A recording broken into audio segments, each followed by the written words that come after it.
आज या ठिकाणी आपल्या सबंध महाराष्ट्राला एक सुन्न करणारी अशी बातमी या ठिकाणी आलेली आहे। आपल्या या महाराष्ट्र राज्याचे सन्माननीय उपमुख्यमंत्री, विशेष करून या पश्चिम महाराष्ट्रातले आणि सातारा जिल्हा किंवा या भागावर खूप प्रेम करणारे असे राष्ट्रवादी काँग्रेसचे अध्यक्ष आणि महाराष्ट्राचे उपमुख्यमंत्री सन्माननीय अजितदादा पवार यांचं बारामती येथे दुःखद निधन झाल्याची, अपघाती निधन झाल्याची बातमी आली आहे। खूप मोठा असा महाराष्ट्राला बसलेला हा एक झटका आहे, खूप मोठी एक पोकळी, खूप मोठं प्रचंड अतोनात असं नुकसान।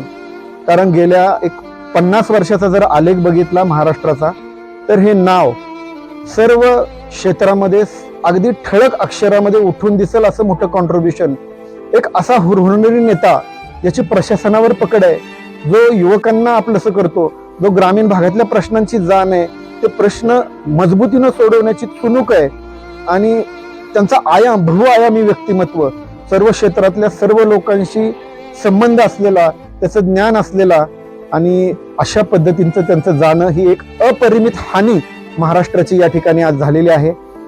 मी शब्दामध्ये महाराष्ट्राचं झालेलं नुकसान आणि ह्या वेदना व्यक्त करू शकत नाही।